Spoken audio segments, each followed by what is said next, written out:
It's Chantal Germek, last year's Rookie of the Year in Western Pennsylvania. Inside of row number 2, it is the 98.3 of Greg Kelly. As we get set to go 8 laps, green flag racing in this first heat event. Truck number 8 of Marion Reno to the outside of row number 2, and he is getting pushed from Dave Merrow in the 69 machine. That's Dave Brunell in the 0, the flying sign painter, to the inside of Reno's number 8 truck. Lap 1 completed here on Craftsman Tools Night. Chantal Germek out to the early lead. Lewis in second, and contact on the back straight. Chantal holding on to it as Lewis in the 02 car got into the back of the 24. Shuffles the positions in wholesale fashion. Greg Kelly now the leader. The Froggy 98.3 of Kelly now opens up a huge lead over the 0 of Dave Brunell. Lewis, after a near disaster on the back straight, hangs on to the 3rd spot. Germek back in 4th, your early leader. And then it is the 30 machine of Jim Bryce side by side with the 69 machine of Merrow, all the way down to the bottom, hard contact. Truck number 1, Steve Black, got into the side of the 30 machine as they tried to make it 3 wide in turn number 1. Battle for the 2nd spot now. Dave Brunell and the 02 of Dan Lewis side by side out of turn number 4. Crossed flags indicating halfway through this 8-lap heat for the Falcone Chrysler Jeep Pro Trucks. 4 down, 4 to go. Price with what seems like an insurmountable lead unless there is a caution flag. And now Chantal Germek trying to battle back into the top 3 as the 24 truck is below Brunell in turn 4. Coming to the line, Brunell hangs on to the 3rd spot. Germek very low on the racetrack in 1 and 2. They are side by side for 3rd, and Brunell's teammate Steve Black breaks through for the 5th spot. He takes position away from Dave Merrow and brings along with him the 30 of Bryce.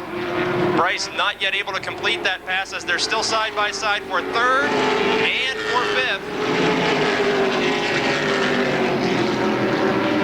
Marion Reno in the 8 machine now advances 1 spot over Merrow. Action stretching out single file now. This time around it will be the white flag waving for your leader, Bryce. Greg Kelly. Greg Kelly out in front all by himself. The 02 of Dan Lewis recovered from an early incident, as did Chantal Germek. They're 1, 2, 3 headed for the checkers, and the 98.3 of Greg Kelly takes the checkered flag. Coming home in 2nd, Dan Lewis, Chantal Germek in 3rd, Dave Brunell in 4th, and Steve Black completing the top 5 in the Falcone Chrysler Jeep Pro Trucks for the first heat race here on Craftsman Tools Night at the MOTORDROME, Pennsylvania. Outside, the 74 of Dan Brink from Marion Center. Then it's Chris Brink starting from the 3rd position in car number 7. Outside, it's the 70 of P.J. Ehrlich from Oakmont. Inside, road number 3, looks like the 59 of Kyle Martell. Outside, it will be car number 9 of Brad Grace, and there's the green flag. Pennsylvania Legacy Series heat race underway. The 59 machine is driven by Kyle Martell. 53 car is driven by Ed Butler, and the 11 machine is Ken Pierce from Detroit, Michigan, who gets the long tow award for the evening. 8 laps the distance. Early race leader is the 12 of Wiley, who leads by only inches that time. Challenge for the lead early in this 8-lapper from Chris Brink, who takes over the top spot as working lap number 2. 55 of Dave Campbell moves into second.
it will be car number 26 of Brandon Manns from Bethel Park of the Miller Racing Stable.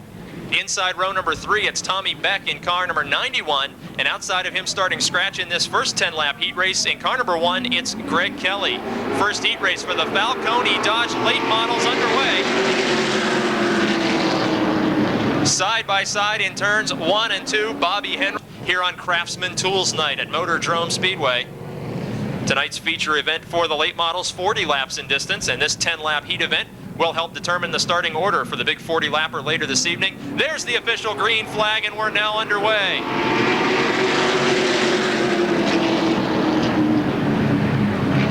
Lead battle resumes as it did under the false start. Bobby Henry and John Messenger nose to tail. Side by side is the battle for third. Tommy Beck under the 37 of Urso and has taken that position away. Bobby Henry now stretching out the lead, the veteran from Connellsville, Pennsylvania, over the 51 of West Virginia's John Messenger. Beck quickly closing from the third spot. Tommy Beck in the 91 machine has distanced himself from the Paul Urso 37 car. Urso has Brandon Manns nipping at his heels, and it's Greg Kelly rounding out the field with 2 laps completed of 10. Tommy Beck looks to the outside, then thinks better of it, gets back in line and will cross the stripe third as we complete lap number 3, but he takes to the top side again in turn 1. Sparks off the pavement as the cars bottom out in turn number 1, and Tommy Beck from the last row of this heat race challenging for second and takes it away on the high side in turn number 3. Tommy Beck from Delmont using the outside against John Messenger, and Beck will have the second spot by not quite a car length on lap number 4. Bobby Henry all by himself out front. This time around, Henry will see the crossed flags at the finish line, indicating halfway through this 10-lap heat for the Falcone Dodge late models. Henry really putting a hurting on this heat race field as Beck has climbed up to second. Messenger hangs on to third, Paul Urso in fourth, and Brandon Manns holding on to a top 5 position as we're halfway through this one.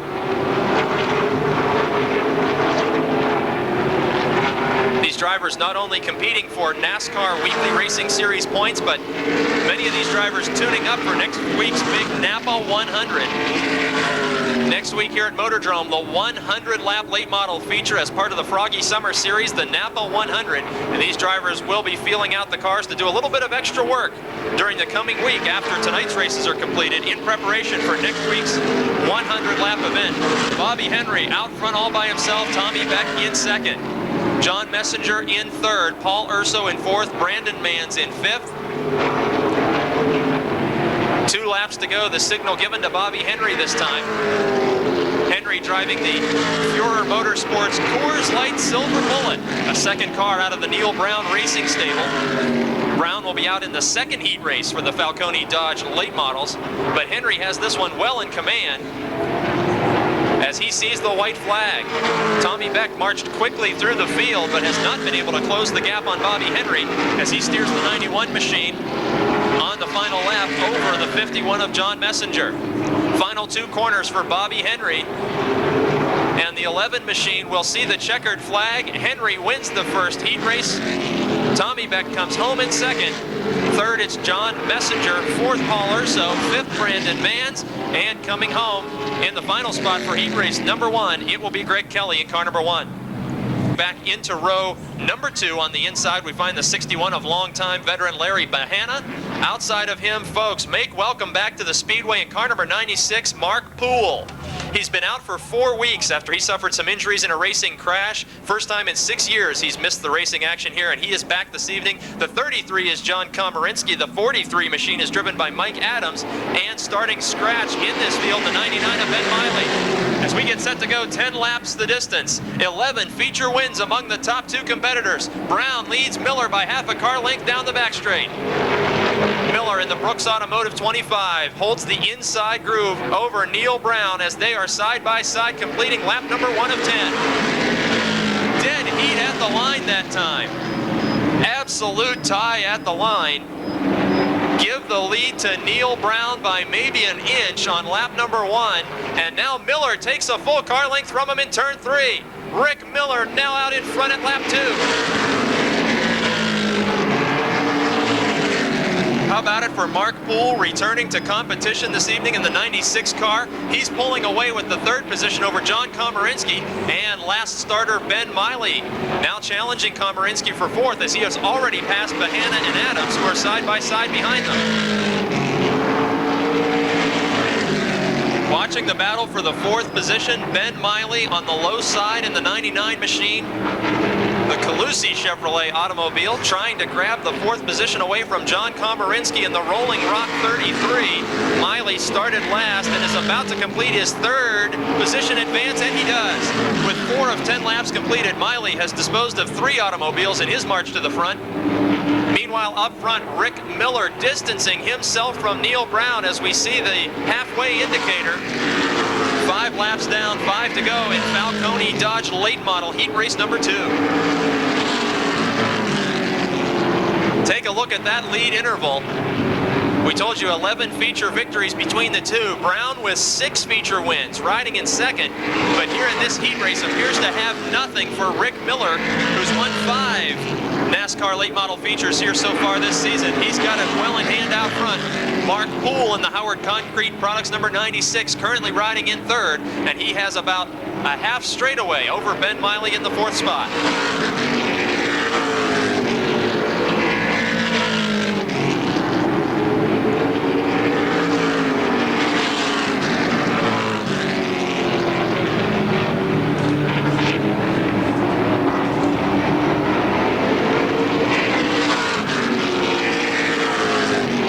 To go, the signal given to Rick Miller, former late model champion here and former ASA traveler, raced out on the road with the American Speed Association.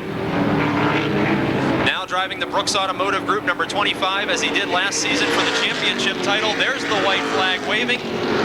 He's got a healthy margin over Neil Brown.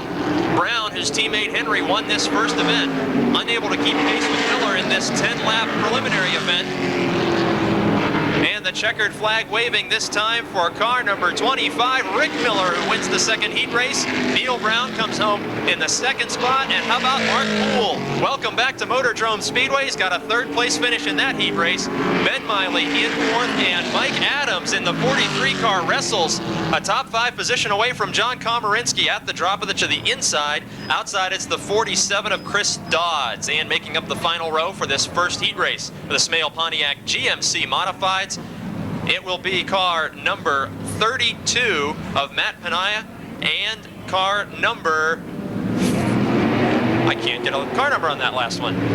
Made the corner too quick for my taste. Hey, there we go. That's the 49 machine of Jim Webb. Jim Webb, final car to start this event. Smale Pontiac GMC open wheel modifieds, 8-lap heat race. Out to the early lead, it's Kostelnik in the 60 machine. Both Gary Scott and Glemba using the high side of turns 3 and 4 that time. Kostelnik runs away from the field. Meanwhile, the 47 car of Chris Dodds makes a challenge on Scott. 4-car battle for the 2nd spot. Gary Scott in the 16 car rides in 3rd. He is the points leader and gets a little sideways out of 4. That allows a little more breathing room for the 99 machine of Glemba, who holds on to 2nd. Side by side for 4th, it's the 47 of Dodds and the 5 of Nicola as Scott makes a move to the inside. Glemba slams the door on the points leader, allowing Kostelnik to go even further away from this field out front. At the line, completing lap number 3, Gary Scott does wrestle away the runner-up position. Meanwhile, Nicola in the 5, nearly making contact with the 99 machine of Bo Glemba, trying to wrestle away the 3rd position.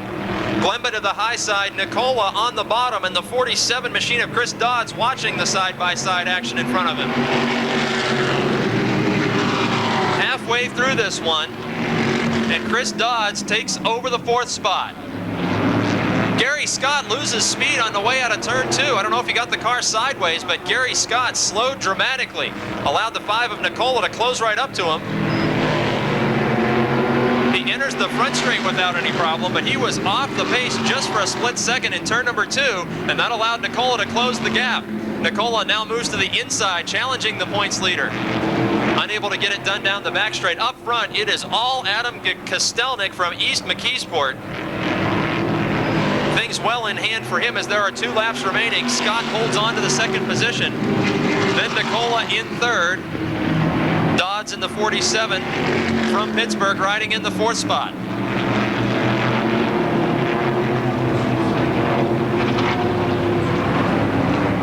White flag waving for the Luzader Auto Service Bolin machine number 60, steered by Adam Kostelnik. He's got more than a half straightaway lead on the final lap. Battle for second, still a hot one as Gary Scott, the 16 car, now finally gets a couple car lengths breathing room over the 5 machine of Jim Nicola. Headed for the checkers, Adam Kostelnik with the victory. Coming home in second by just a couple car lengths, it's Gary Scott, followed by the 5 of Jim Nicola and the 47 of Chris Dodds. It'll be the 99 car of Bo Glemba completing the top 5 on Prabanich. Outside of him, it'll be the 01 of Harry Opfer. And making up the 3rd row for this event, we see the 9 car of Rick Huffman. Outside of him, it will be that'll be the Mike Bacalon machine in the 98.3. And then Bruce Hamilton in the 29. Side by side for the lead, Nicola and Smith down the back straightaway. Nicola with just about a car length as they head into turn number 3. The 11 of John Prabanich riding in the 3rd spot. 3 of the top-notch competitors in the Smale Pontiac GMC Modifieds leading this event. Look at Mike Bacalon working through the field in the 98.3. And we've got trouble machine of George P. Nicola out front.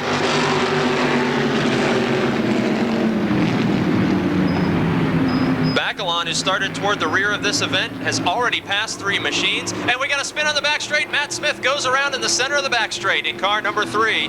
The Nuclear Banana pointed later on in the program, so you still have a chance to pick up your copy of the Motordrome Speedway souvenir program for Craftsman Tools Night.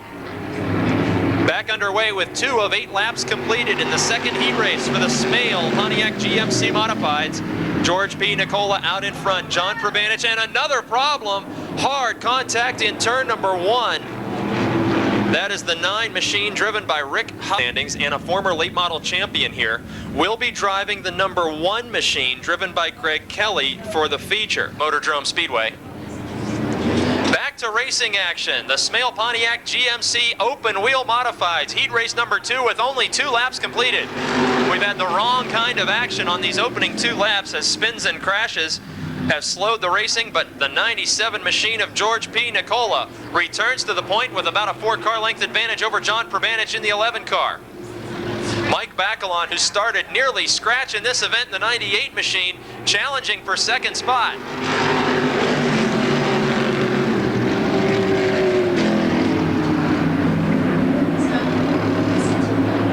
Bacalon now switches to the high side.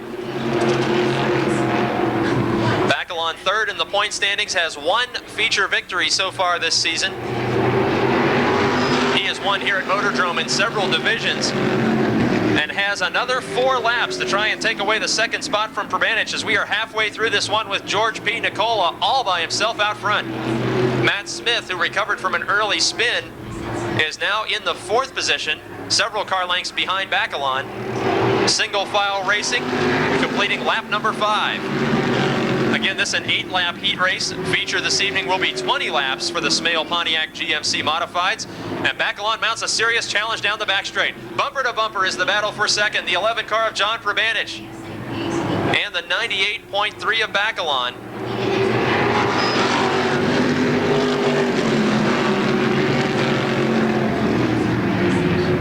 Give and take racing as Bacalon got the wheel under him. Prabanich gave him the room. Good, clean battle for the second spot.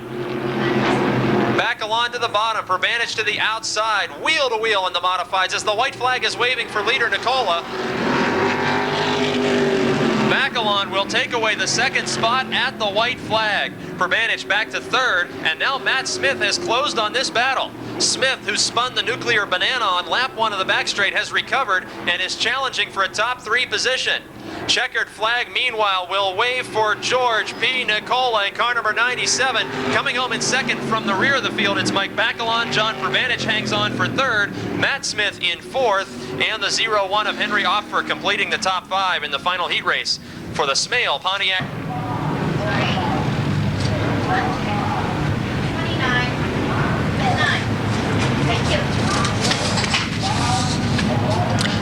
point for this one, the 34 of Rich Nicola. Outside of him, believe that is the, hey, we're going to go green flag racing. I'm caught off guard here. That is the 78 machine, driven by Joe Holt. 64 car is driven by Bill Henry. The 73 machine is Lonnie Hoffman. 25 car driven by Dave Tavermino. And we're underway. This will be an 8-lap event for the Subway Street Stocks. Nicola out to the lead. Hey, I was saying that all through the last heat race too.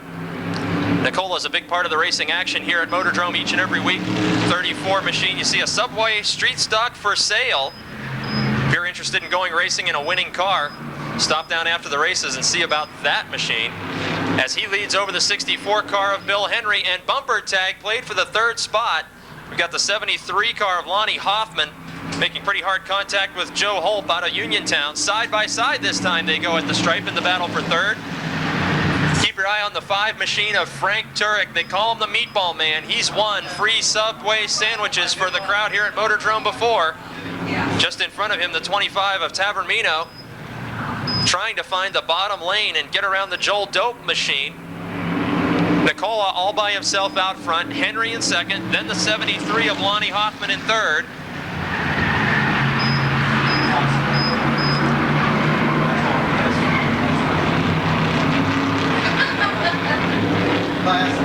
Single file racing, but 4 cars closing in to battle for the 2nd spot. Bill Henry holds it for now. Lonnie Hoffman moving to the inside in the black 73 car. He's almost pulled up enough to find the bottom lane in turn 1.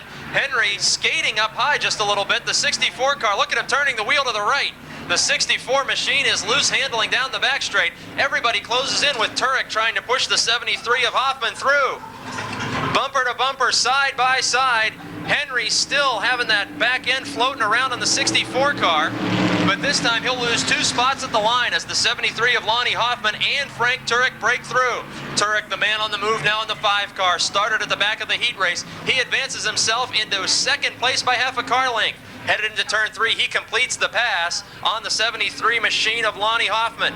Turek now in 2nd as they're side by side and rubbing fenders, the 25 machine of Dave Tavermino. And the 73 car of Lonnie Hoffman. Hoffman now drifting up a lane and a half, opening the door for Tavermino in the 25, and he will take away the 3rd spot by half a car length in turn 3. Henry with the loose handling 64 car is back to the 5th spot as the white flag waves.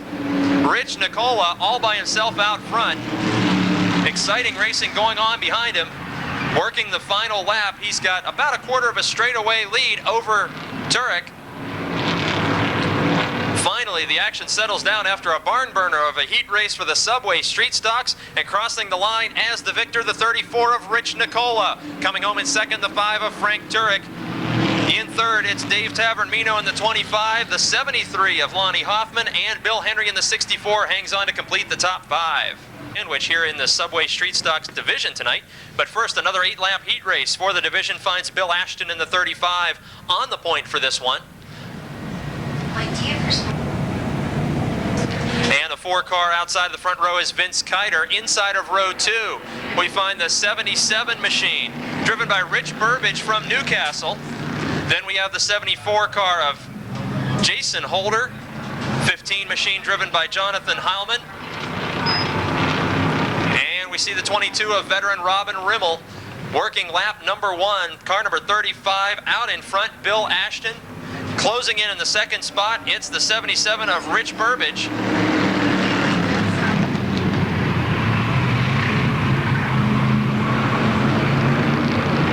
It's tough to see. And it's now, I'm told that is actually the 36 car of Will Ashton, although I'm reading a 35 on the door. That is Will Ashton, your leader. Bill's son leading this event. Oh yeah, they did make it a 36 on the right side, didn't they? Don't worry, folks, Dave Kohler's back next week. Hey, that 77 machine running in the 2nd spot, Rich Burbage. Those of you here with Golf Car Supply from Newcastle, that's a hometown boy right there in that blue 77 car, all the way from Newcastle, Rich Burbage. You folks from Golf Car Supply might be rooting for him. He's getting a challenge for the 2nd spot from the 74, Jason Holder. Stoystown driver Holder closing in on the high side of Burbage for 2nd. Will Ashton out in front in the third. And we got trouble. Robin Rimmel makes contact with the 15 car. Jonathan Heilman goes for a spin into turn number 3. And we see, I believe, Rimmel lost the wheel on the Ford-powered machine, so spun to the bottom of turn 3. See a loose wheel rolling around there in turn number 3, and that will bring out a yellow book caution. I don't think it's short a wheel. I think it's just short the rubber around the wheel as they tow that machine back to the pit area. Again, Robin second in the point standings with the Subway Street Stocks. And as we mentioned Subway to you, Subway Street Stocks feature, everybody gets a free sub from Subway. And a strange looking start as 4 cars making bumper-to-bumper contact come out of turn 4. That again is the 36 machine of Will Ashton out in front, the 77 car of Rich Burbage in second, and in the third spot the 74 of Jason Holder.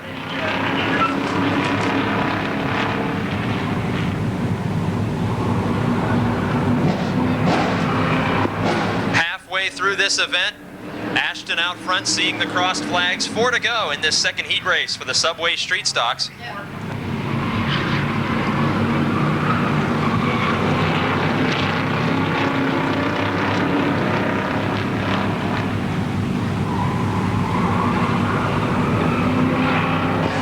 Challenge developing for the second spot.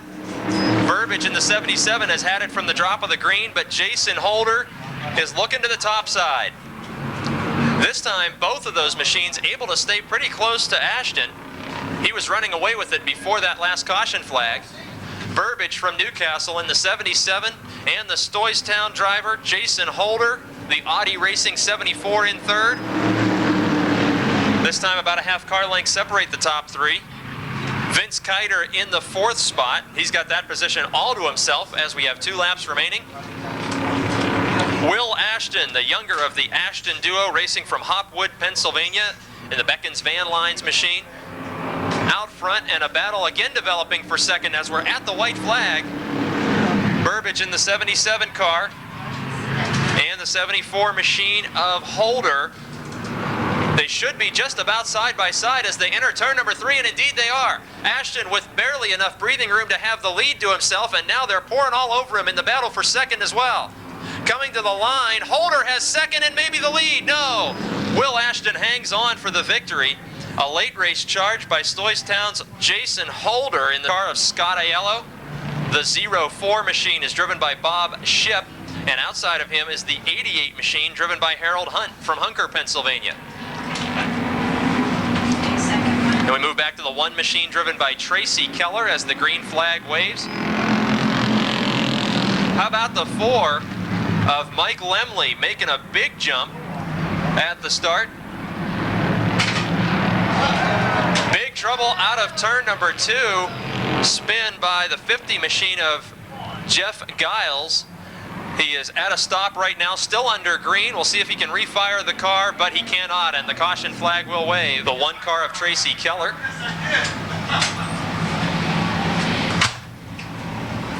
'95 of Jim Stokes will start from the 6th spot as we're set to go with 6 laps of green flag racing for the Yellow Book Chargers. We're underway.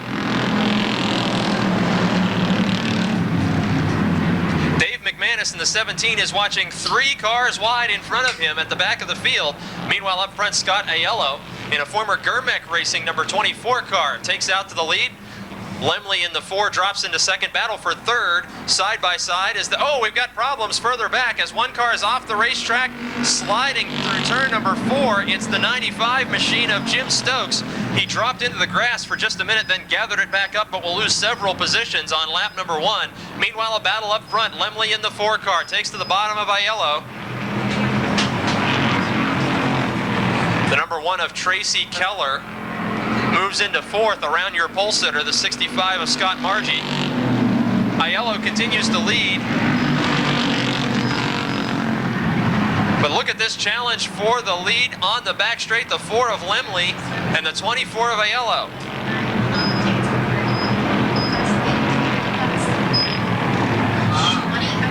Aiello drifts up high. The car shot to the high side of him. He moves up a groove, and that opens the door. He leads still by a bumper, working lap number 3. But Mike Lemley in the 4 car now has things all his way as it was one costly error for Scott Aiello. That opens the door for the 04 of Bob Shipp.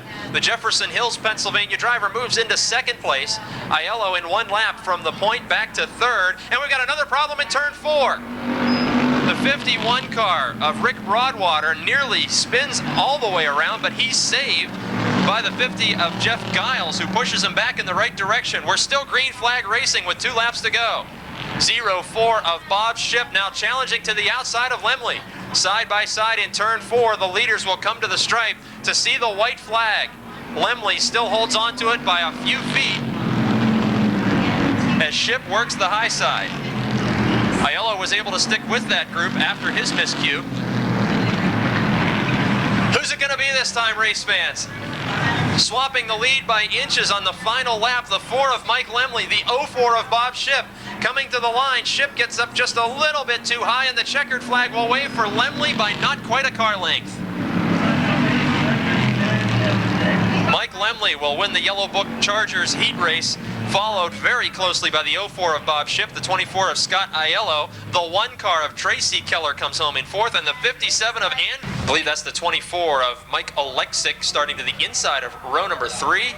And that will be the 48 machine of Gary Ankrum from Uniontown to the outside of him. 50 car driven by Ken Dukich from Connellsville. Then we see the 05 machine of Andy Giles, the 28 car of Larry Vance on the speedway, the 6 of William Bone. And the 55 car shoots up through the middle of the field. That's Bob Eastman. He's the sandwich in a 3-4 wide battle for top 5 spots. Still 4 wide down the back straight. Is there room to do that here at Motordrome? They didn't even scuff the Pepsi sign. Look at that one, race fans. 22 machine out in front, driven by Gene Greco.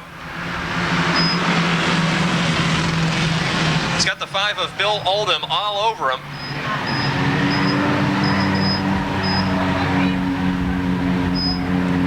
Still side by side in the battle for the lead, Oldham and Greco. Oldham now takes it to the high side and has about a car length on the 22 of Greco. That's third. Okay.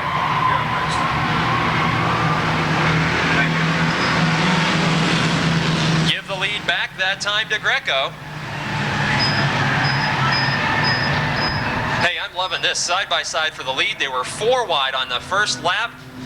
Advance Auto Parts American Flyers. So far, the heat race to watch. Look at this.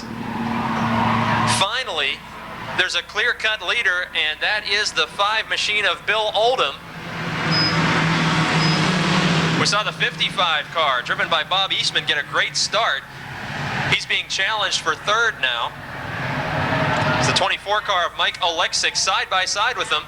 Oleksick has 3rd by just about a fender, and they're both closing in on the 2nd place machine of Greco. Bill Oldham is checked out on the field, but a 3-car battle for 2nd at the white flag. They just might be 3 wide for that 2nd spot next time around.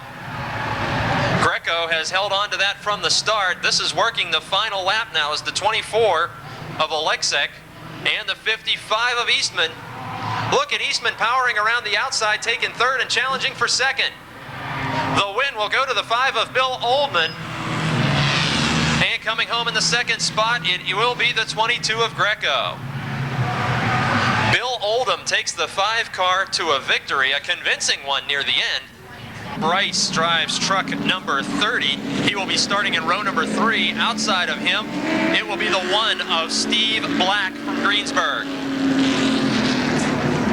In truck number 11 and the 14 truck of Paul Milowicki. We did not see those trucks in the heat race preliminary. Falcone's Chrysler Jeep Pro Trucks green flag racing action 20-lap feature on Craftsman Tools night at Motordrome Speedway.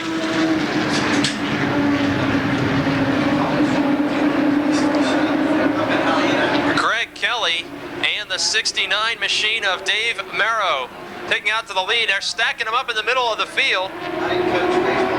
Side by side, working lap number 1, just about a dead heat. Can't call a leader from this vantage point on lap number 1.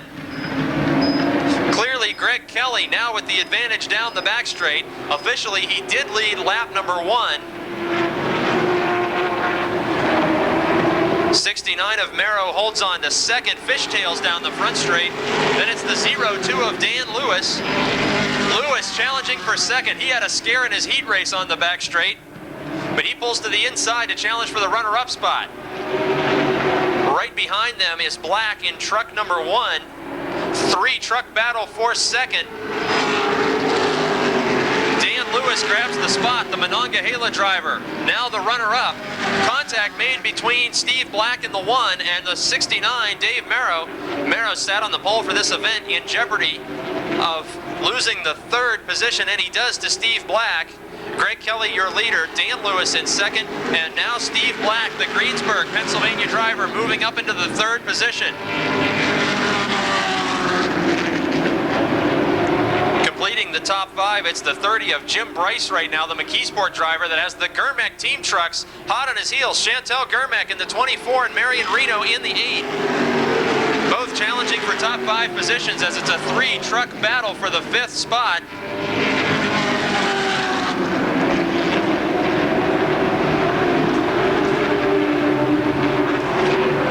Laps the distance of this feature event. Greg Kelly, who grabbed the lead late on lap number 1, has led all 6 to this point.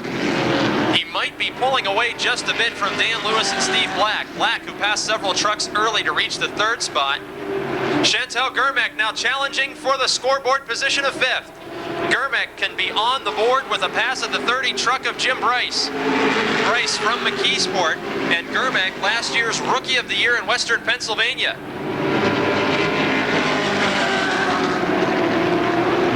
Bryce now with a 2-truck advantage over Germack, who has her teammate, Marion Reno, directly behind her.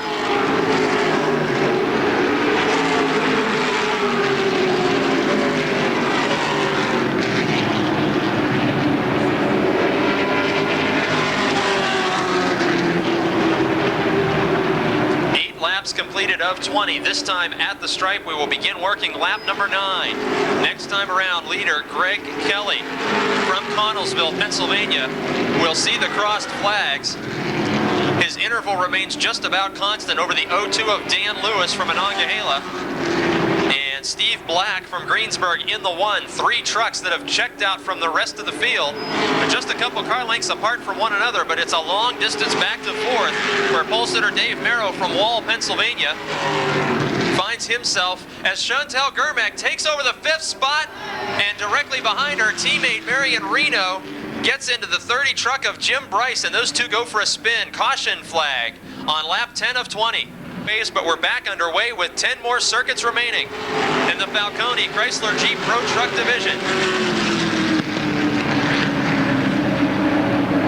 Chantel Germack already challenging for 4th. She's barely been in the 5th spot for 1 lap, and she's already challenging tonight's pole sitter. The 69 truck of Dave Merrow to the outside, Chantel Germack to the inside.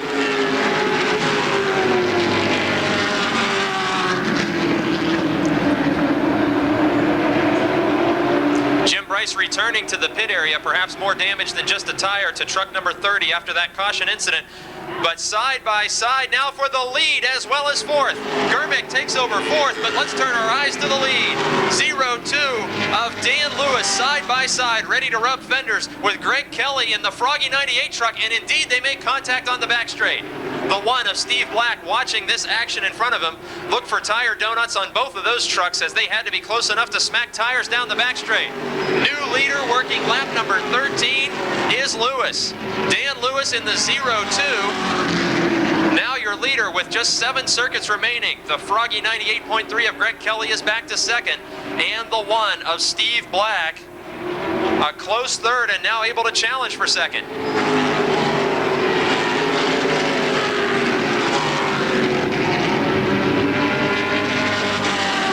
Battle for 2nd develops even stronger now as Black in the 1 truck diving to the inside of Greg Kelly. He made that look easy after Kelly didn't surrender the lead without a fight.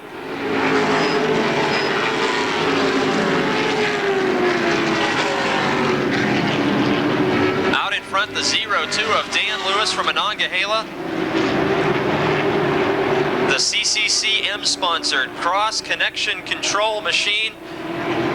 4 laps remaining now as he hits the stripe to complete lap 16. The only thing between Dan Lewis and a victory is the one of Steve Black.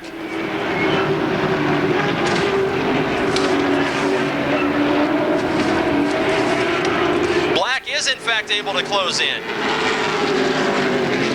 Working the final 3 laps, we're going to have a showdown to the finish as Black in the number 1 truck is able to reel in the leader.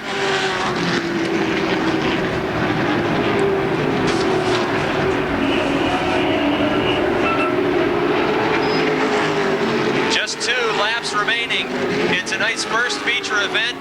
Oh, and Black almost loses the handle right in the center of turns 1 and 2. Germack, meanwhile, is able to challenge the slowing Kelly, stacking trucks up behind him as Kelly had to back off the hammer. White flag will wave now as Lewis has a couple of extra car lengths.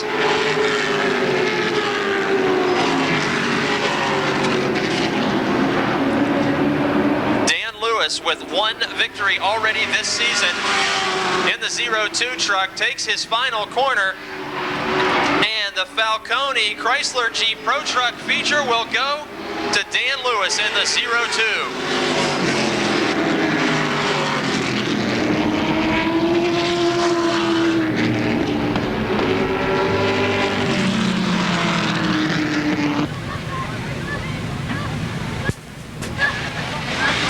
He'll pose for one picture in the truck, and then he'll be able to hear your round of applause as he climbs out his 2nd win of 2004. He had an awful scare in his heat race, but took the lead convincingly. The driver of the IC Water and Waste Incorporated, truck number 02, he's out of the truck and he can hear you. Dan Lewis, his 2nd win of 2004. Come on over here, Spunk Man. Hey Dan, that heat race didn't quite go the way things should have for you. Over there on the back straight, you had quite a scare during that heat race tonight. Yeah, I don't know what happened exactly. I don't know if there was a little bit of oil left on the track over there, but the 24 got in front of me and she did the same thing. I never got into her, so it worked out, I guess. And talk about working out. That feature battle, what a heck of a race for the lead you had there. It took almost a full lap or more to complete that pass. Did you know you had it before you started the challenge? No, I didn't know I was going to have enough to get past him. I kind of got into him a little bit getting off of 2 there. Truck got a little loose, but I guess you'll have that. But truck worked good. It was the best we had it for the last couple of weeks. We've been fighting the loose condition for about 5 weeks now, and we just tore the whole thing apart, went over it again, and obviously we done something right tonight. So. Well, you did something right, and helping you to do something right, I'm sure, are some of the sponsors on your truck. A chance for you to thank the crew and sponsors. Yeah, I want to thank Iron City Water and Waste, Liberty Stanton Racing, Gilmore Engineering, BB&S Masonry, who else? Harmony Auto Parts, Fort Island Beer, Stonebrook Tavern, Reflex Bedliners. I want to thank John Senka. A lot of his name's not on the truck here, but he gave me help painting the car and takes care of me. I want to thank my dad, Bo Glemba, little Mikey, his girlfriends that always come to the racetrack. My wife couldn't be here tonight. She's going to be really mad. So I really want to thank John here because he makes everything happen for me. We go to the shop, put the car together, and he takes care of the rest. That's the best you can have. Hey, this is your 2nd year racing, and this is your 2nd win of the year. It's about time you start to get some kind of a crib sheet down here to read all those sponsors off, isn't it? They're right on the truck. Just go look at it. That's what we like to hear. Hey, he knows how to thank his sponsors and crew. How about we thank him with a round of applause for his 2nd win of 2004, Dan Lewis, the Spunk Man in victory lane for the Falcone Chrysler Jeep Pro Trucks. Already waiting for you down here, Shannon, for the Ride and Drive program. We need you to report right down here to the front straightaway. Thank you.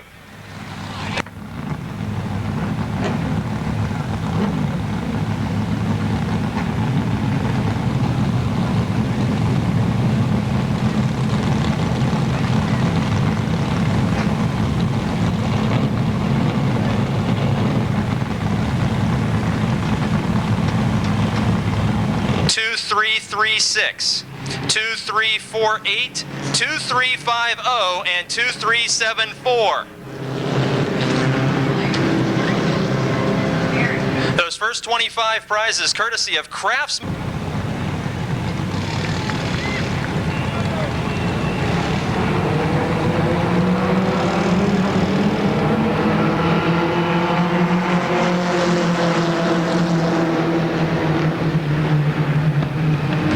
Lap feature underway for the Pennsylvania Legacy Series. Out in front, the 59 of Kyle Martell and the 70 of PJ Ehrlich challenges the second position over Dave Campbell and takes it away on lap 1.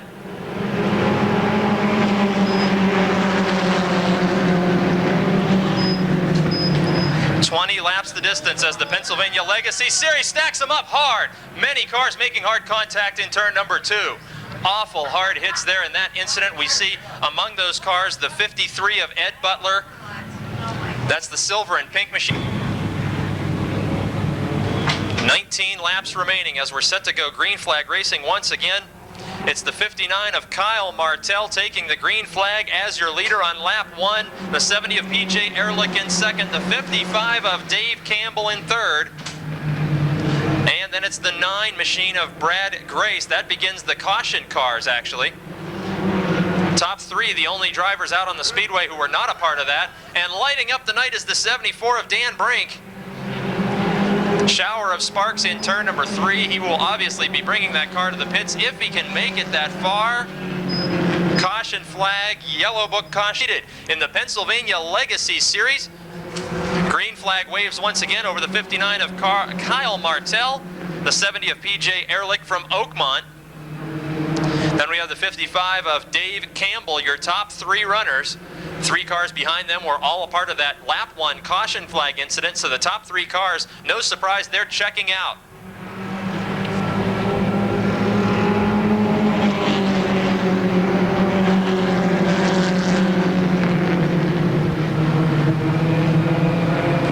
Cars on the speedway on the lead lap, but again the top 3, those that were not involved in that multi-car incident on lap number 1.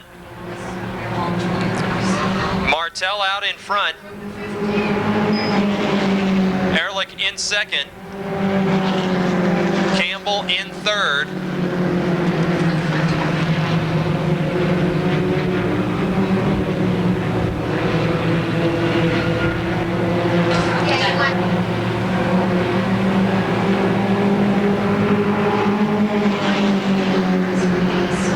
remain unchanged.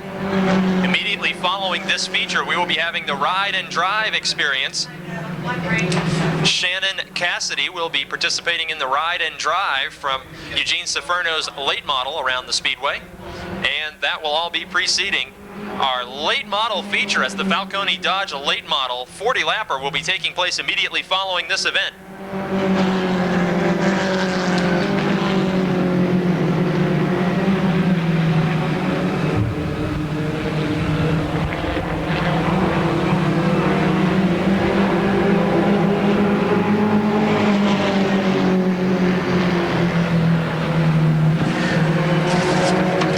Remaining unchanged on the speedway, Kyle Martell, car number 59, all the way from Lebanon, Pennsylvania, is your leader. PJ Ehrlich from Oakmont rides in second, and the 55 of Dave Campbell in the third spot. Not quite halfway through this event. Equally separated the top 3, and the other 3 cars on the speedway, we told you on the lead lap, but all were involved in that first lap incident, so they may not be performing up to speed, as clearly the 3-car breakaway is the one to watch in this 20-lapper.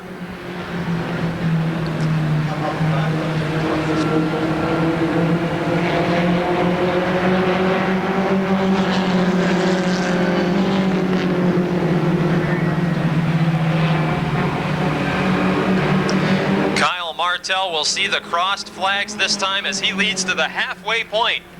10 down and 10 to go in this first feature event on Craftsman Tools Night. Craftsman Tools, the official tools of NASCAR, available at Sears department stores throughout the U.S. Complete line of Craftsman Tools features 1,600 hand tools, all made in America, guaranteed forever. So remember, NASCAR fans, when seconds count, Craftsman is second to none, and they are presenting the racing action here this evening, including tonight's Pennsylvania Legacy feature with Kyle Martell out in front.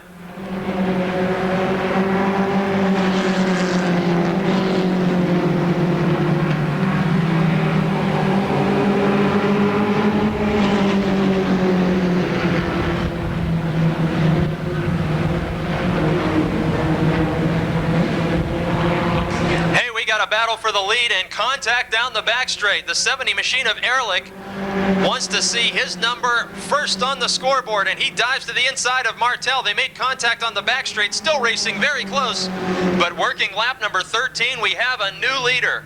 The 70 machine of P.J. Ehrlich, as Martel returns the favor of a little bump on the way out of turn number 2. Watching all that action is Dave Campbell from the 3rd position, but the 70 of P.J. Ehrlich from Oakmont, your new leader.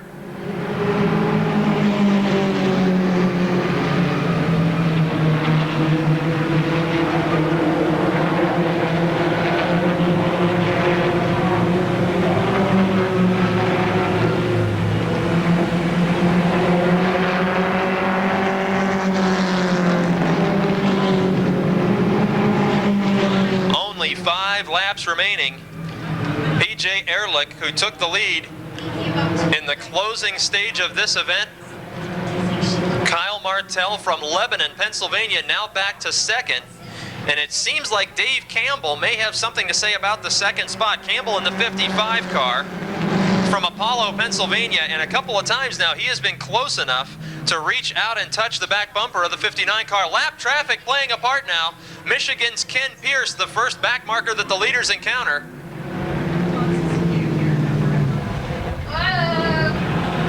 Weaving the slower machines, excitement at the front of the field. Dave Campbell lost a few car lengths as they started to work their way through the back markers. That was interesting. Campbell a couple car lengths back now in the 3rd spot. Leader remains P.J. Ehrlich from Oakmont. In the 2nd, it's Kyle Martel, your early leader in the 59 machine. 2 laps to go, the signal this time. I don't think lap traffic will be a factor for the rest of this one. Working the final 2 laps, open racetrack in front of Ehrlich, and about 2 or 3 car lengths between himself and the 2nd place racer, Kyle Martel.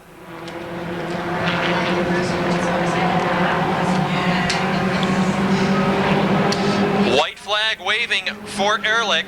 The Oakmont, Pennsylvania driver just 1 lap away from winning the 2nd feature in tonight's Craftsman Tools Racing program here at the MOTORDROME Speedway. Pennsylvania Legacy Series 20-lapper comes to a close. The driver of car number 70 from Oakmont, P.J. Ehrlich, headed for the checkered flag, and he will win the Legacy feature. Coming home in 2nd, it's the 59 of Kyle Martel. 3rd, Dave Campbell.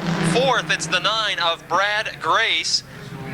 In 5th, it's the car. We'll greet him with a Legacy feature round of applause. He was patient, but when the time came, he got it done. He's out of the car and can hear you. P.J. Ehrlich, the feature winner for the Pennsylvania Legacy Series. Congratulations to you. Thank you very much. Wait, it looked like you had patience in the early segment, and then as soon as it was time to go, you knew exactly what to do. Yeah, the early segment I was just hanging in there, didn't want to get the car ready for the feature, didn't want to do anything to it. Just kind of hung in there, made sure we got a top 5 to redraw for the feature. Then the feature came, I just followed Kyle Martel for a while, and he got loose coming out of 2 the one time, got underneath him, and then just didn't look back. So you waited for your opportunity. Do you think if he wouldn't have made that error, you still had enough car for him? It looked like it. I was saving my car a little bit, I was saving it towards the last 5 laps. Then when I saw him do that, I pulled up underneath him, just got him right there. So I think it would have been a battle at least. I don't know if I would have got him if I wouldn't have made a mistake there, but definitely would have battled there at the end. Now, this car, tell us a little bit about it. First of all, I see Finish Line Fabrication. Is that the brand of the car? No, that's the sponsor on the car. That's my dad's company. The brand is an Allison Legacy car, racing here with the PA Allison Legacy Series. It's a Monte Carlo. It's a 4-stock cylinder engine that's sealed. Can't do anything to that, so it's pretty equal racing. And tonight's field, there were drivers from Michigan, drivers from all the way out in Lebanon. You really beat a field of travelers here tonight. Yeah, that's one thing about the PA Legacy Series. They didn't bring in a lot of travelers because it's such a good series, but this track, I love this track. It's my first track I raced at, so pretty good here, hopefully. Well, he's a local boy. Motordrome is home track. Let's hear it again for P.J. Ehrlich in the Pennsylvania Legacy Series.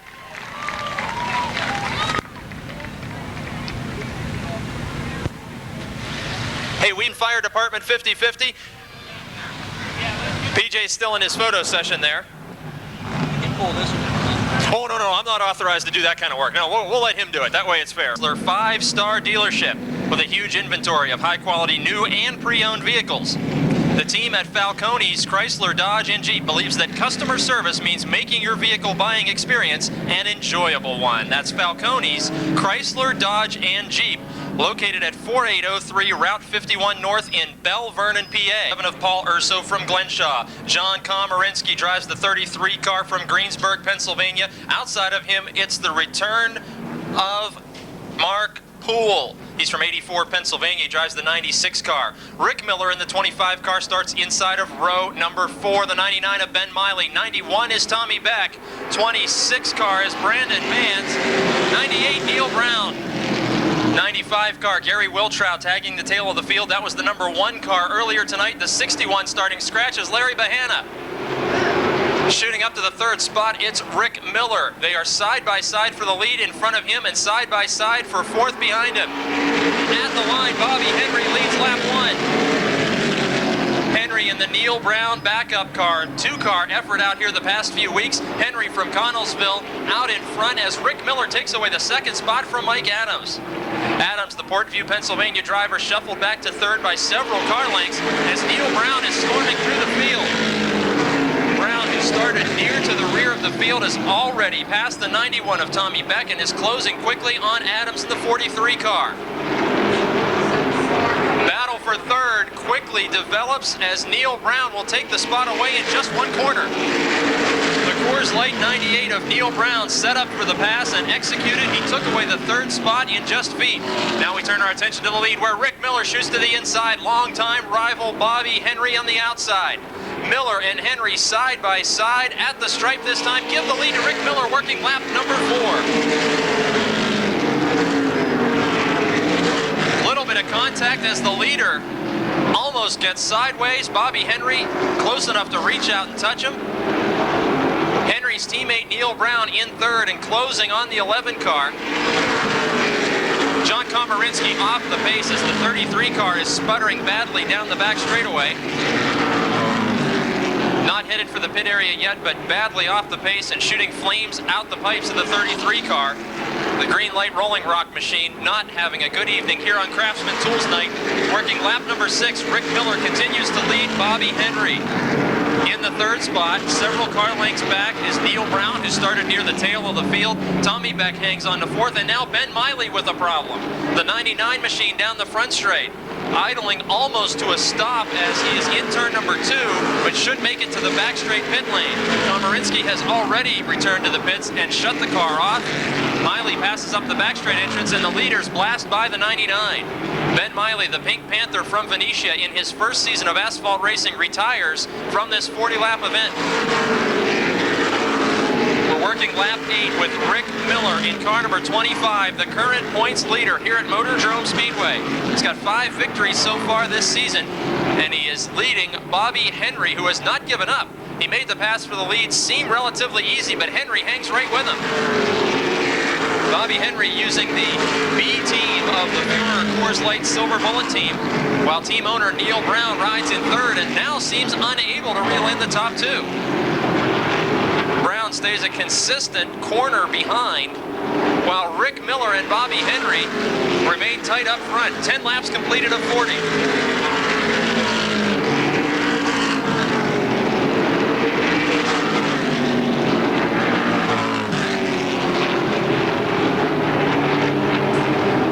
Late model champion Rick Miller in the Brooks Automotive Group number 25 car, leading Bobby Henry.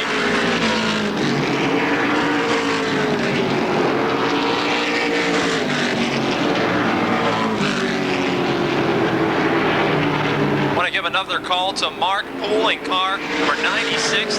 He's currently holding on to the 6th spot. This is his first week back in racing after a concussion and other injuries sustained in a racing accident.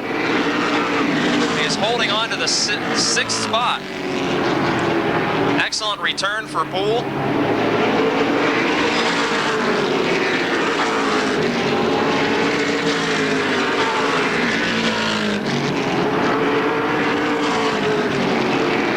Directly behind Poole, we have a caution flag as on the back straight, Bobby Henry.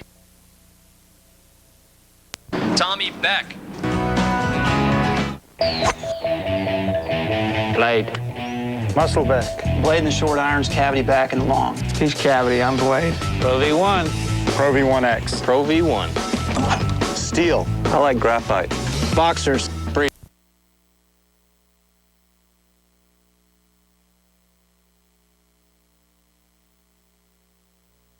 is surrounded by the year's dominant feature winners.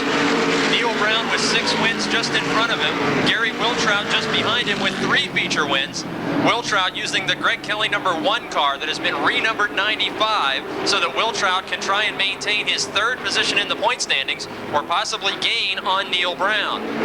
Brown now losing racetrack to Rick Miller. Working lap number 15, Brown is about 3, maybe 4 car lengths and appears to be slipping behind Rick Miller.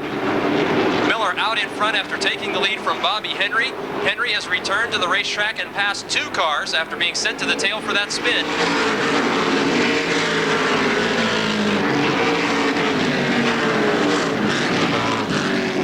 There is a side-by-side battle for 6th. Many car lengths behind Mark Poole. It is the 51 of West Virginia's John Messenger and the 43 of Mike Adams from Portview. Adams, the pole sitter for tonight's feature, trying desperately to hang on to the 6th position. Messenger has it at the stripe on lap 17, and not only is Messenger pulling away, but the 37 of Paul Urso dives to the inside. Adams may be in jeopardy of falling out of the top 10 as Urso in the 37 moves under him, and that opens the lane up for Bobby Henry. Henry, recovering from the spin that took him out of 2nd place, has now passed Adams and is right on the back bumper of Urso's 37 car. All this action happening a full straightaway behind leader Rick Miller, who has a comfortable 5 or 6 car length advantage over Neil Brown. Then Tommy Beck in 3rd, and how about Gary Wiltrout, the 95 machine, a car that he may have never even driven before tonight, is closing in on Beck for 3rd. Inches apart now, the battle for 3rd position. Gary Wiltrout wants a podium spot, and he's closing in on Beck. Bobby Henry continues to advance as he moves around Urso. Meanwhile, Wiltrout has the fender under Beck in turn 1. All the way to the bottom is the 95 machine. The Greg Kelly late model with Gary Wiltrout 3rd in the point standings at Motordrome, sitting behind the wheel and challenging Tommy Beck for 3rd. Beck, a former EMOD champion, racing on the asphalt and the dirt, cutting his teeth in that tough division before moving up to the late models. Beck has won features, but yet to see victory lane at Motordrome in 2004. Wiltrout completes a several lap move to wrestle the 3rd spot away from Tommy Beck. The leader, Rick Miller, is also leading the Falcone Dodge late model points. Neil Brown, 2nd on the racetrack, is 2nd in points, and Gary Wiltrout, 3rd on the racetrack, is 3rd in points. The championship chase. The top 3 tonight here in this 40-lapper as we are past the halfway mark, working lap 23. Wiltrout has a lot of ground to cover if he will challenge Neil Brown, while Brown continues to keep Rick Miller about 15 or 20 car lengths in front of him. That gap not changing under green flag racing.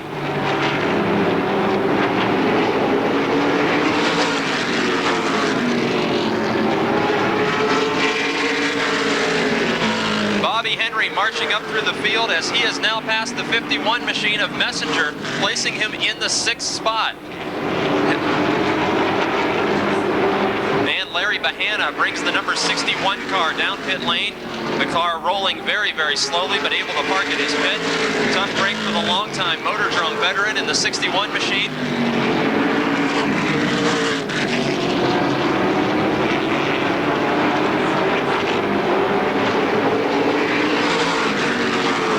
Lap 26, now in the record books as Rick Miller leads Neil Brown on Craftsman Tools Night. The 40-lap Falcone Dodge late model feature continuing to unfold. Gary Wiltrout in the 3rd spot, pulling away from Tommy Beck in 4th. Back to Mark Poole in the 5th spot after 4 weeks out. Mark Poole had not missed a Motordrome race in 6 years until injury sidelined him for 4 weeks, but the Howard Concrete Products number 96 car holding strong in the 5th spot.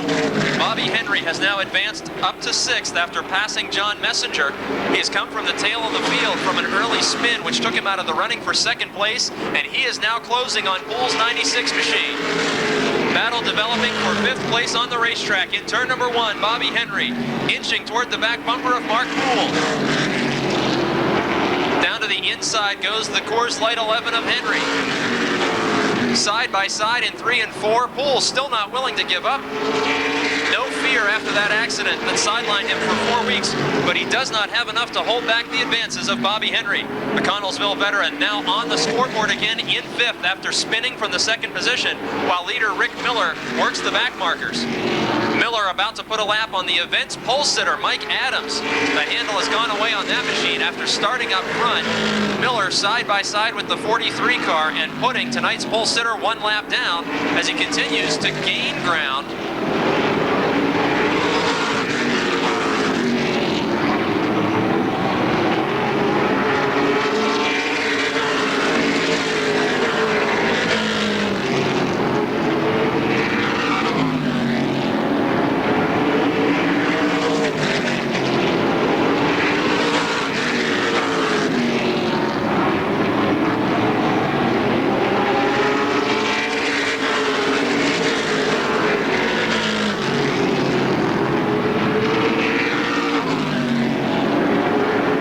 To complete lap number 32 and working now lap 33. Rick Miller in the 25 car leading Neil Brown, and he will be closing in on a battle between Adams in the 43 and Brandon Manns. That's Miller's own backup car, looming just in front of him. They have been putting on a battle for what is in fact the final spot on the lead lap. And that could play into the hands of second place Neil Brown. Now they're single file, as Brandon Manns not being one to risk either the track points or NASCAR regional points of his boss, Rick Miller. Miller putting the 26 machine a lap down and closing on Adams now as well. Neil Brown closes up just a bit, but not enough to be within striking distance as only 5 laps remain in tonight's 40-lapper.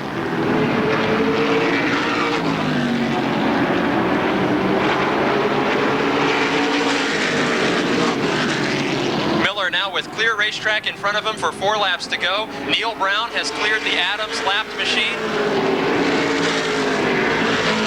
In the final 4 laps, they will not approach any other slower race cars. It'll be all Miller and Brown, as it has been all season, fighting it out for the win.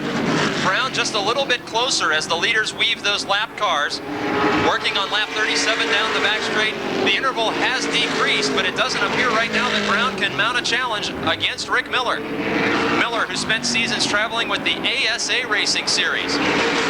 After much success in the NASCAR Weekly Racing Series here at Motordrome and at Jennerstown Speedway, he traveled the country racing 300 and 400 lap races with that nationally televised tour that took a couple of years away from racing and returned in a big way with the Brooks Automotive number 25, winning races right out of the box. And last year's champion has just seen the white flag, working the final lap with about 4 car lengths advantage between himself and Neil Brown, who is second in the championship standings. Rick Miller enters turn number 3, and for the 6th time in 2004, Rick Miller takes the checkered flag here on Craftsman Tools Night, winning the 40-lap Falcone Dodge Late Model feature. Coming home in the 2nd spot, it's Neil Brown. In 3rd, it will be the 95 of Gary Wiltrout, just holding off Bobby Henry, who worked his way back up to 4th, as Tommy Beck completes the top 5.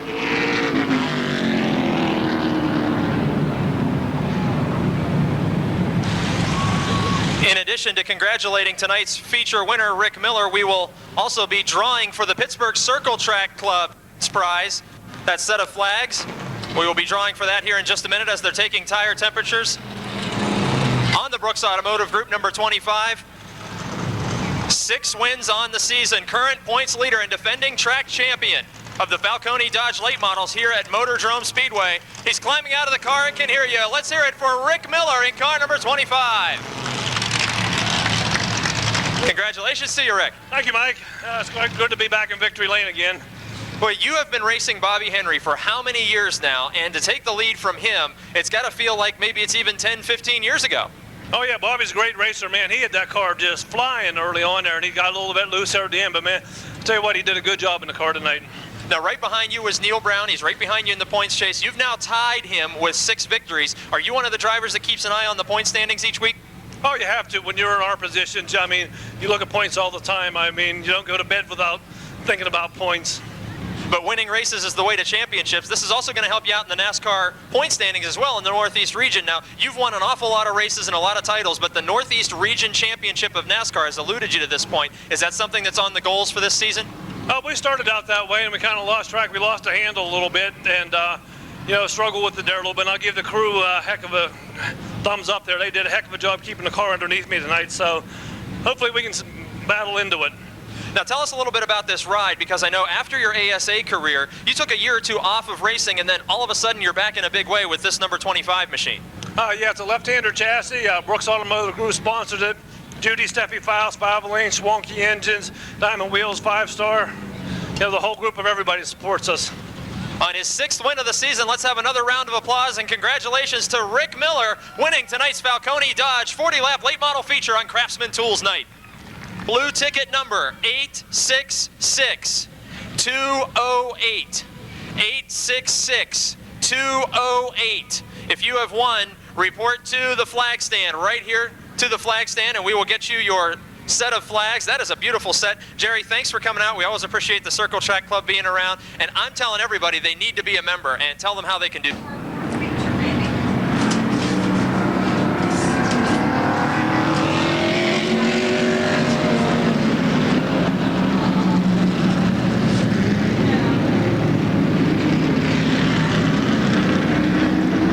Lap feature about to get underway with 98.3. Mike Bacalon on the pole. Outside of him, Matt Smith in car number 3. Then we find the 97 of George P. Nicola inside of row number 2.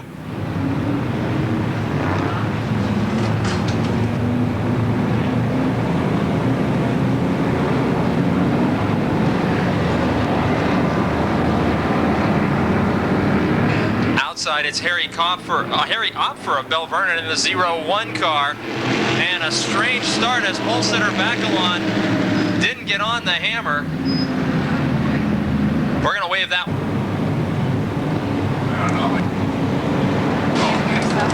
20 laps the distance with Bacalon and Smith, 2 modified veterans on the front row.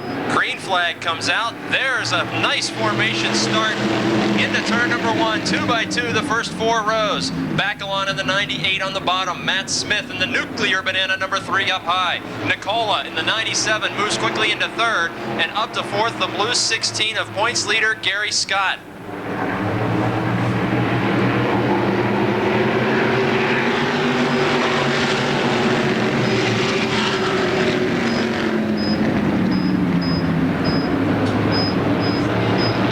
Flag waving down to the bottom of turn number 2. There is a on the point. It's Mike Bacalon, who has won in several divisions in his long career here at Motordrome. Modified veteran Matt Smith in the 3-car ride second. George P. Nicola in the 97 immediately challenging for second.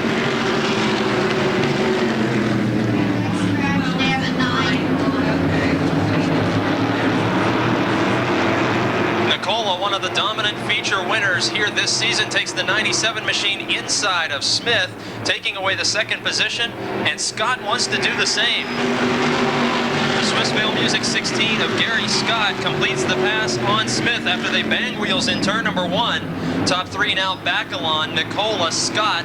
Smith falling back to the 4th spot, and he's got another Nicola to deal with. That's the 5 of Jim Nicola coming up behind Smith's yellow number 3.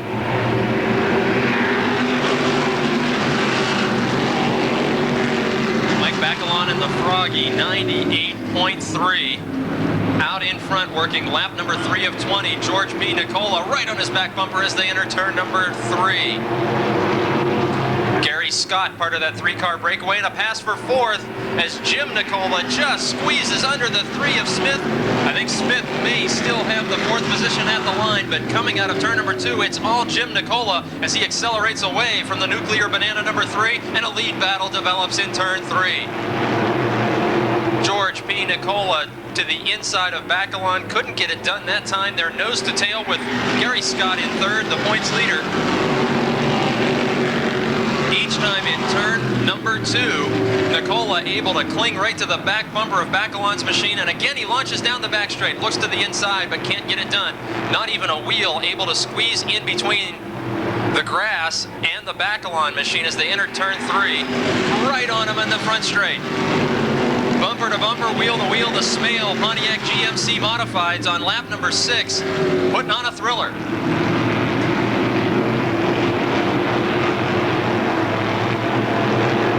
Jim Nicola in the 5 is about to join this and make it a 4-car battle up front.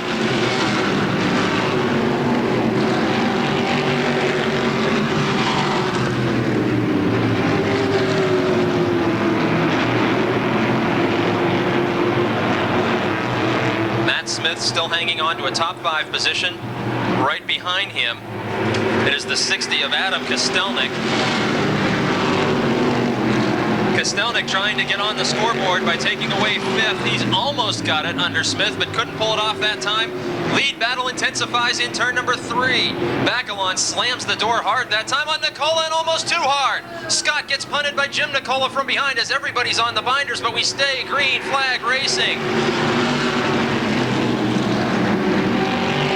Gary Scott, the victim of circumstance, loses 3 positions on the racetrack as Bacalon, the leader, lost the handle for just a minute. Everybody checked up. Jim Nicola got in the back of Scott's machine and sent him back to about the 6th position. Halfway through, 10 down, 10 to go. Barn burner for the Smale Pontiac GMC Modifieds. Kostelnik, who was outside the top 5 just a couple laps ago, has passed Smith and got around Scott during that incident. He's now into 4th.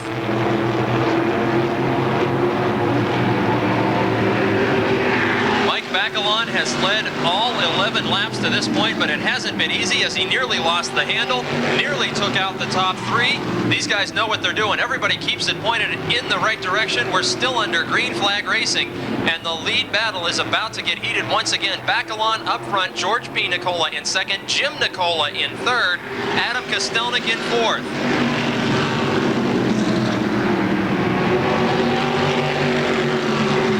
George Nicola's best opportunities at the lead have been coming in turn 3, but now it seems like the entrance to turn 1 and the end of the front straight is where he's better than Bacalon's 98 machine. Everybody in line this time. It is indeed a 4-car battle up front. Gary Scott losing car lengths after he held on to the 3rd position for so long. Challenge down the back straight. George P. Nicola to the inside of Bacalon. Bacalon has closed the door on him right here several times tonight, but there's room this time for Nicola. Lead change, working lap number 14. George B. Nicola takes the lead in the closing stages from Mike Bacalon.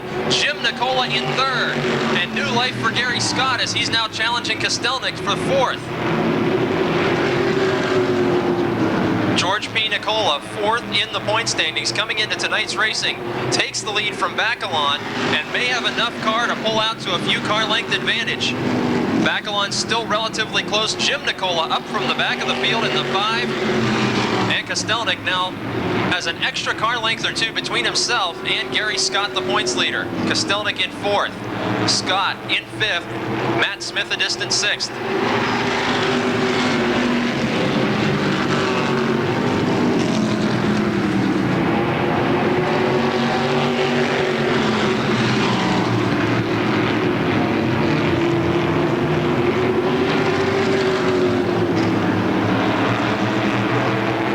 George Nicola now stretching out to what could amount to be a comfortable advantage here heading into the final 3 laps over Bacalon.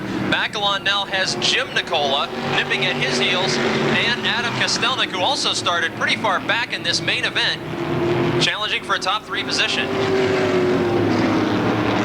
2 to go this time, the signal given to George P. Nicola. He's won 3 times this season. George Nicola, Mike Bacalon, Adam Kostelnik, and Gary Scott all have 12 top 10 finishes here at Motordrome this season. A stellar group up front tonight. George P. Nicola this time seeing the white flag and an empty racetrack in front of him. Mike Bacalon will have to fight off Jim Nicola to finish in 2nd. And Adam Kostelnik also a part of that battle, rounding the final lap. On the back straightaway, the Smale Pontiac GMC open wheel modifieds. 20-lap feature about to conclude, and it is George P. Nicola for the 4th time this season, driving to victory in the 97 over Mike Bacalon. Jim Nicola, Adam Kostelnik, and Gary Scott completing the top 5.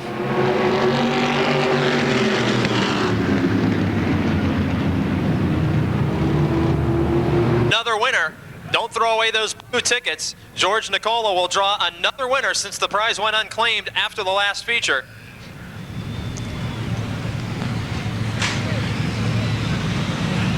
Fourth time in victory lane with the Smale Pontiac GMC Modifieds for George P. Nicola here on Craftsman Tools Night.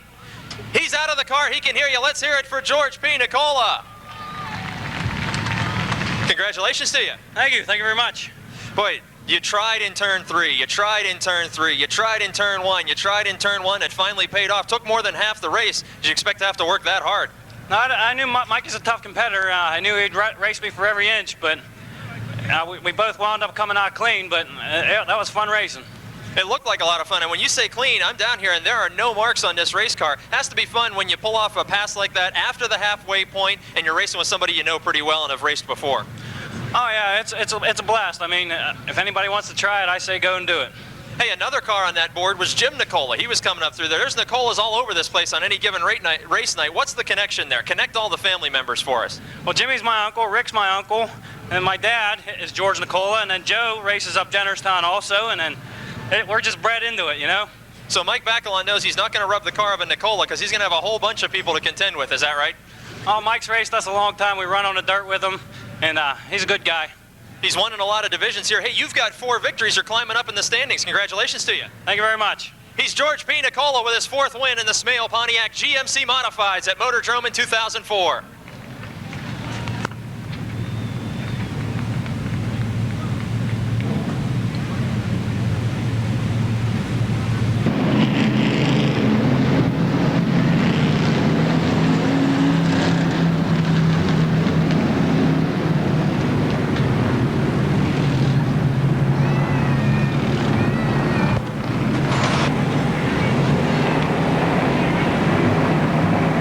Subway Street Stock feature about to get underway.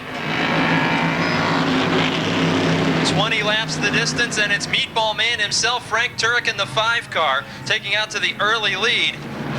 Turek has won those Meatball subs for the fans here on a couple of occasions before. They're stacked up in the middle of the field. But tonight, it's Robin Rimmel in the 22 car. He's all the way at the back of the pack after leaving his tire behind in his heat race. He's got a long way to go in the Napa Ford. But right now, it's all Frank Turek out in front. 25 of Dave Tavermino in second. Then the 74 car. Jason Holder moves into the 3rd spot over the 73 of Lonnie Hoffman.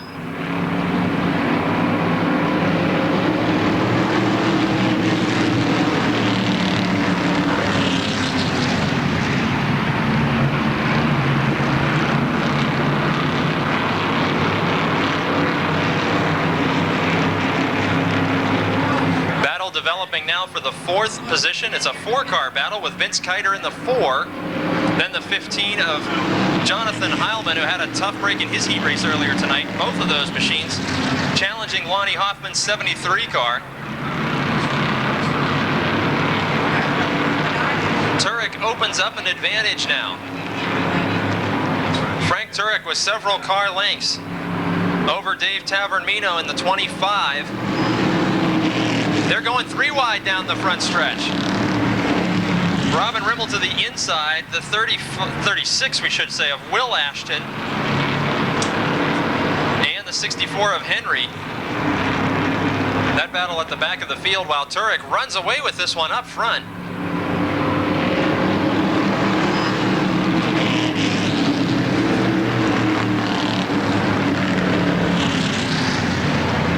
Turek, the current points leader in the Subway Street Stocks, 6 victories to his credit so far this season. Rimmel is not only the driver who tonight, by luck of the draw, can win a Subway Meatball sub for everybody. He's also 2nd in points, so he wants to move up, not only because he wants all of you to take home a Meatball sub from your nearest Subway, but because points are valuable in the August portion of the season, and Rimmel's heat race disaster may be costing him in the standings tonight if he can't pass a few more cars before this 20-lapper comes to an end.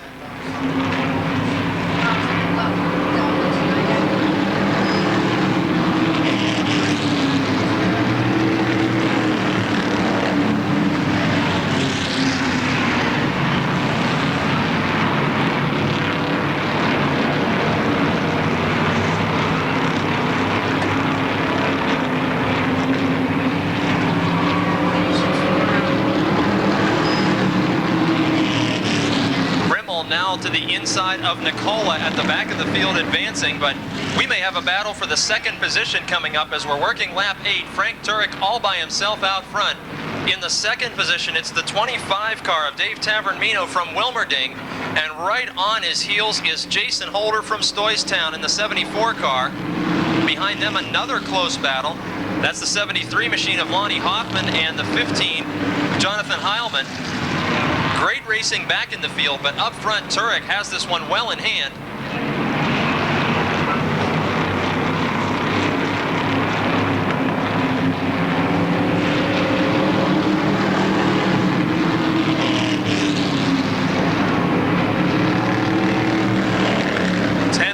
Down and 10 laps remain in the Subway Street Stock feature on Craftsman Tools Night here at Motordrome. Robin Rimmel is moving into the 4th spot. Rimmel passing cars now 2 at a time. Rimmel finally has that car up to pace, but he's going to need a caution flag in order to contend for the win, or maybe even for second or third, as there is an awful lot of real estate between him and third place running 74 Jason Holder. Holder continues to nearly have enough to pull up along the side of the 25 car of Dave Tavernino, but they remain nose to tail several car lengths behind Turek. Rimmel up from the back, and hard contact in turn 1. The 73 of Lonnie Hoffman took a shot in the door from the 15 of Jonathan Heilman. Heilman had a tough break in his heat race and nearly caused a tough break that time as the two cars got together at the end of the front straight. Everybody holds position, and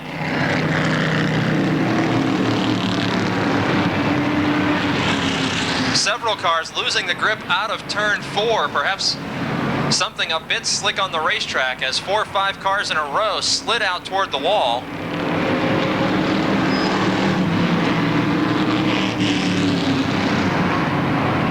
Cars continue to slide on their way out of turn number 4. Green flag racing continues. Turek with about a half straightaway lead. Current points leader from Mount Pleasant, Pennsylvania.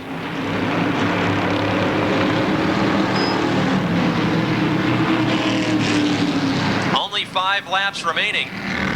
Rimmel passed several cars in the Napa Ford, but it may not be enough to get him a podium finish as the top 3 have checked out in this 20-lap Subway Street Stock feature.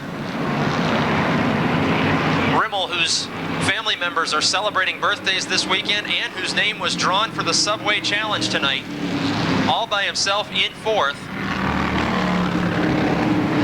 Jason Holder's challenges for the runner-up spot have waned just a bit now as he's lost a couple car lengths to Tavernino.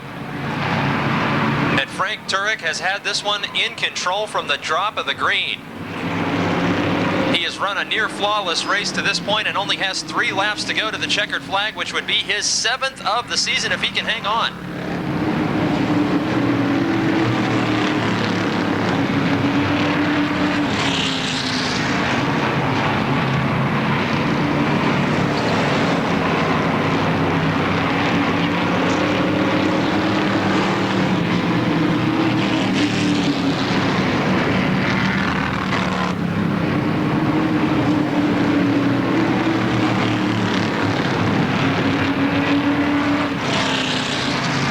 Time around, the white flag will be displayed to Frank Turek.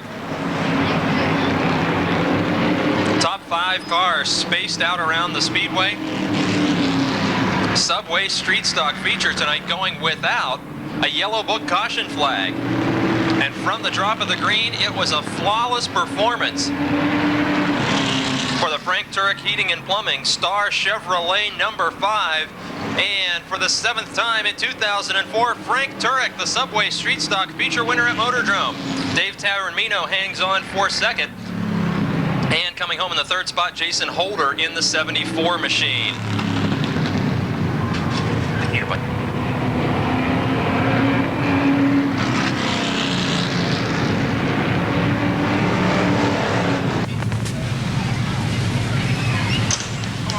No stranger to victory lane and extending his points lead in the Subway Street Stocks tonight. Let's hear it for Frank Turek. Yeah, I will. Congratulations to you, Frank. Thank you. Now the car says Latrobe Speedway, it says Acme Speedway, you're leading the points at MOTORDROME Speedway. You're kind of a race fan, aren't you? Oh yeah, we race everywhere. We'll go racing. I don't know if you know what was going on behind you. Robin Rimmel second you in the points. He could have won a Subway sandwich for somebody tonight. All the way in the back, passed a ton of cars, but he only made it up to about the 4th spot. So this does you some good in the championship fight as well. Oh, it gets tough passing when you get back there. Them guys are good runners back in there. He sure did a good job, but boy, did you have a flawless race. It couldn't have been any better for you from the looks of things in the number 5. We got lucky because we got a tire cut down in the heat race, and we wasn't sure if it was going to be right or not. And a chance to thank all the sponsors and the crew that helped you out with this machine. Sure, I'd like to thank Star Chevrolet, Latrobe Speedway, Acme Speedway, Westside Tire and Lube, Seacrest, and my business, Frank Torx Heating and Plumbing. Congratulations, many-time feature winner and current points leader, Frank Turek in the Subway Street Stocks.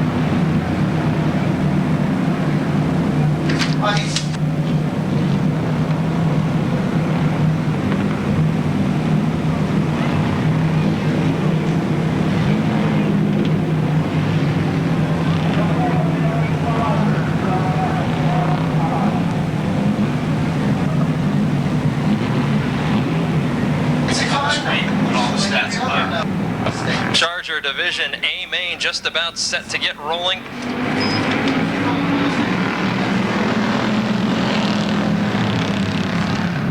'51 of Rick Broadwater out in front. 65 machine. Scott Margie has started up front.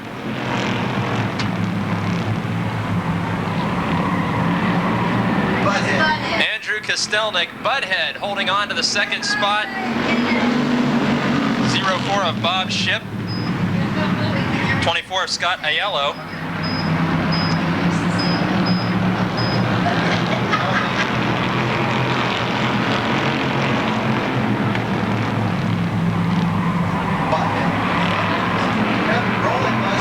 Side by side battle for the lead, the 51 car of Broadwater and Kostelnik. His real name's Andrew, his nickname is Butthead, but in one lap you might be able to call him the leader. As we're on lap number 3 of the Charger Division feature tonight, the 04 car of Bob Shipp makes a move to the outside.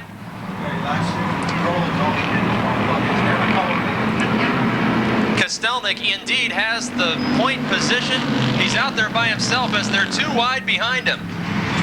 Now the 04 car of Shipp breaks free from that battle in the 2nd spot. Then it's the 51 of Broadwater, who was your early leader, slipping back now 2-3 positions or more. Jeff Giles in the 50 car, now your 3rd position car. And Kostelnik feels the pressure already. He led only 1 lap, working lap number 4. Your new leader is Bob Shipp by about 2 feet. The cars nearly touch in turn number 1. Giles up to 3rd now. Then it's the 17 machine of Dave McManus, who had a disastrous heat race earlier tonight. McManus, I think, finished last in his heat earlier this evening, but he's come to life in this feature event. 5 laps completed in the Yellow Book Chargers, and McManus is all over the back bumper of Giles. Giles is side by side with Shipp. Shipp is out in front, and that battle with Kostelnik. Should we call him Butthead or should we call him Andrew? Scorers say Butthead. Butthead Kostelnik hangs on to 2nd. McManus shoots through the gap and takes over sole possession of 3rd. Giles drifted up the banking just a bit, and he may have a shot at 2nd if it happens again. The 04 of Shipp out in front by about 5 or 6 car lengths. Then it's the 50 of Jeff Giles, and he's feeling the pressure of McManus in the 17. McManus, hard contact with Giles. The battle for 2nd turns ugly and nearly takes out more cars as Giles is facing the wrong direction after hard contact from the 17. The 57 of Andrew Butthead Kostelnik. Then it's the 4 car of Mike Lemley and the 24 of Scott Aiello.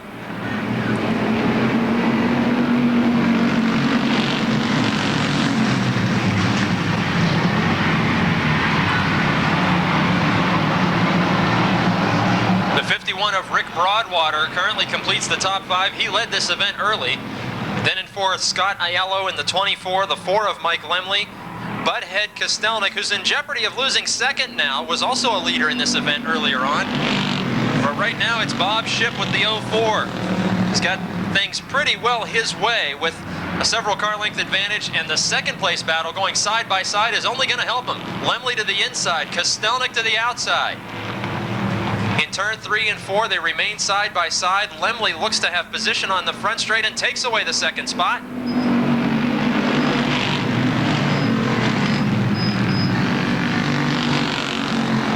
9 laps completed. Not much time for Lemley to try and reel in the leader.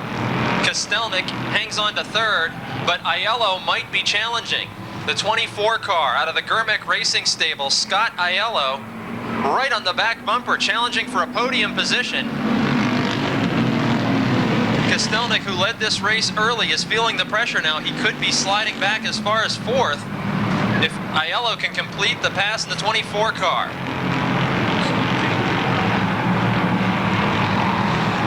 The 17 of McManus, after that spin, has moved his way back into 5th.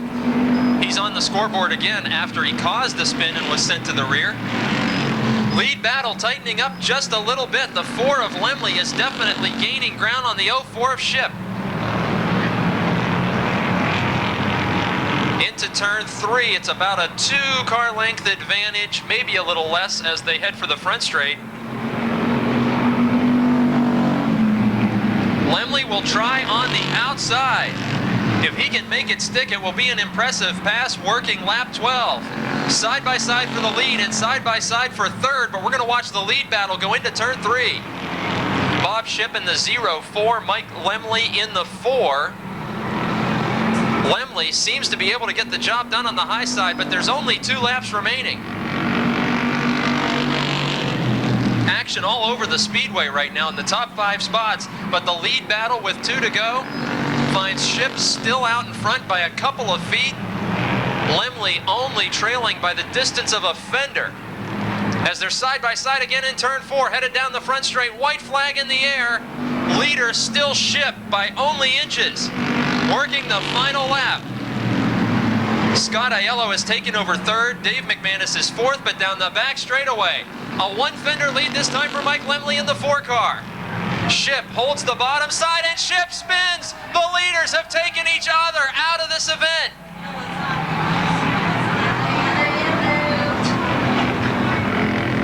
Sent to the rear for contact earlier. He's now in 2nd. McManus has 2 wins so far on the season. Kostelnik with 1 is 3rd. He's taken 1 checkered flag, and now we've got the green. McManus and Aiello pick up right where the last 2 leaders left off. Trade and paint for the win in the Yellow Book Charger division. Scott Aiello has yet to visit victory lane. McManus with 2 wins on the season, who was sent to the rear for contact earlier in this feature event. It's the white flag over Scott Aiello. The Pizza and Gyro Express, Germec Heating and Cooling number 24 car, is drifting up, but McManus completes the pass. The 24 car is slowing on the back straight. He took the white flag and something is amiss. Butthead Kostelnik trying to pull a pass off for the 2nd spot. Your winner is going to be Dave McManus in an incredible Charger feature. Aiello gets the 2nd spot over Kostelnik. What a race. We've gone 16 laps. What a race.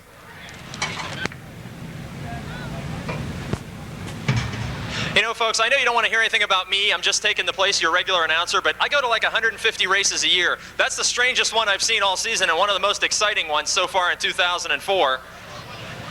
Dave McManus, who went to the tail of the field, then worked his way back up, is a member of the Pittsburgh Circle Track Club, whose group is joining us here this evening on Craftsman Tools Night. And for the 3rd time in 2004, it's the 17 car in victory lane. He can hear you now. How about it for Dave McManus? Congratulations to you. Thank you. Thank you very much.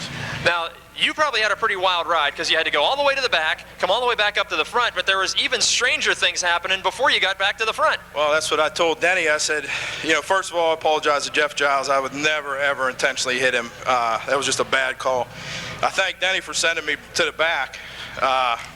You know, kind of got me out of the way, out of the mess, but I guess it worked out after all. It did indeed. Now, you came up for, where did you started this race about mid-pack or so, didn't you? Then you worked your way to the front. Now, when the 2 leaders are spinning in front of you over there, what's the first thought that goes through your mind? Miss the wreck or, hey, I got a chance? Missed the wreck. They're both friends of mine. I'd hate to hit either one of them, but yeah. Hey, here's a chance is pretty nice, too. Now, tell us a little bit about your season. I know you've been to Victory Lane a couple times. Have you been here each and every week?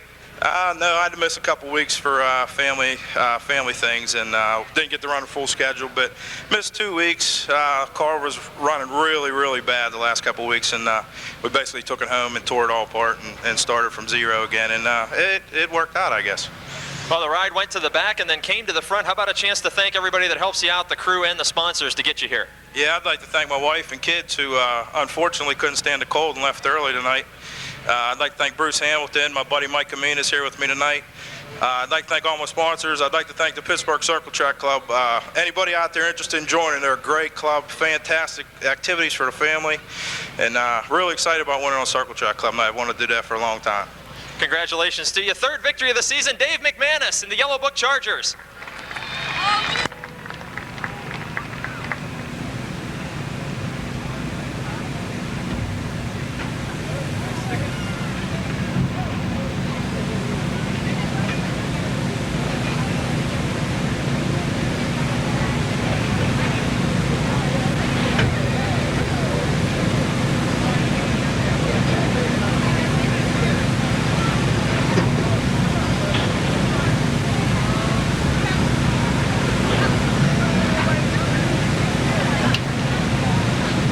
Get the green flag for the salute from the drivers. Folks, these cars are bone stock, including the horns. Brake lights. You see the brake lights, you hear the horns. This is the way to get involved in racing if you've never been before. The Advance Auto Parts American Flyers, entry-level racing.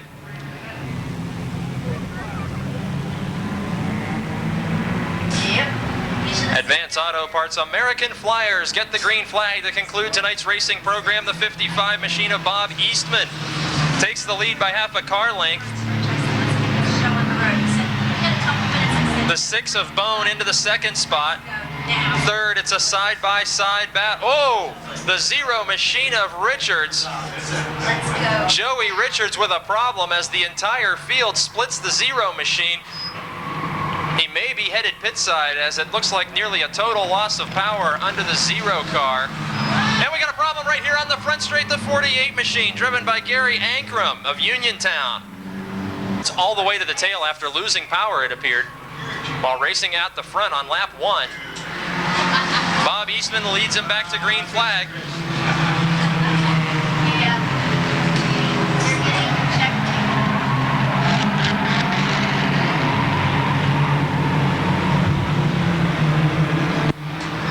Bill Oldham, 3 wide on the bottom, grabs the 2nd spot away from the 6 of Bone.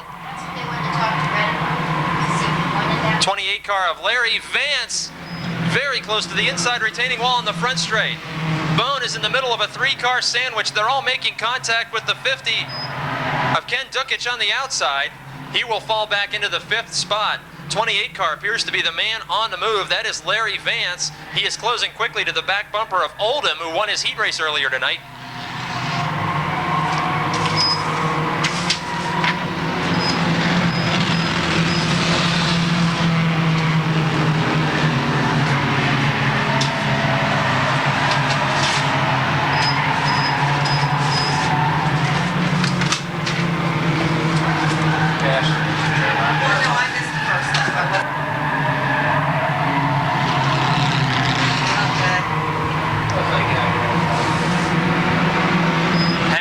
Through this one, 4 down, 4 remaining. The 5 car of Bill Oldham is now feeling heavy pressure from the points leader. No, he's not the points leader. I have the wrong paper in front of me. He's the 28 car, and he's Larry Vance. Points leader running 4th on the speedway right now. But how about that move? Larry Vance, like he's shot out of a cannon, takes the lead away from Oldham in one quick move. Oldham hangs on to 2nd.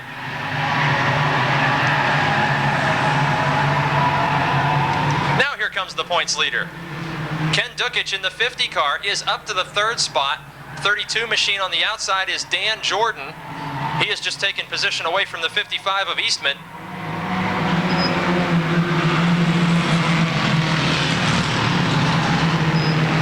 Two laps remaining, and look at the incredible lead already built up by Larry Vance. He's only been the leader for about a lap and a half, and he is blowing the field away. Oldham now feeling pressure from 2 cars. He's got the 50 on the outside of him. That's your points leader, Dukic, with 1 feature victory so far this season. And they're going to be 3 wide at the white flag on the front straight. 32 machine of Jordan to the bottom.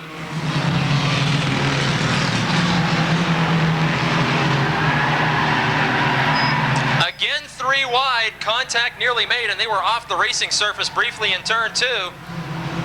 This is it, headed for the checkered flag in car number 28. 3-time winner already this season, and the 4th one for Larry Vance in the Health South 28 machine.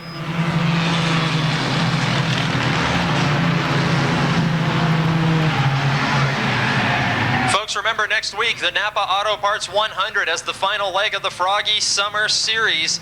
That'll be the Falcone Dodge Late Models 100 lap feature, as well as giving away a Harley-Davidson.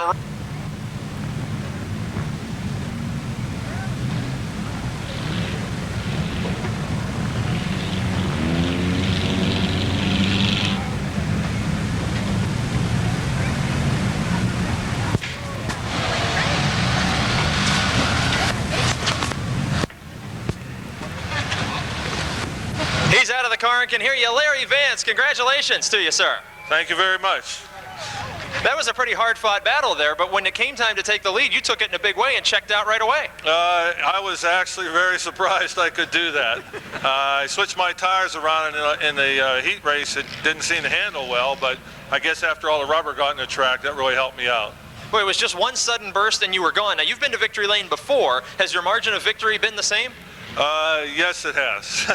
When you get out in front, you're all about getting to the front, aren't you? Yes, I get real scared and I don't want anybody to catch me, so I drive real hard.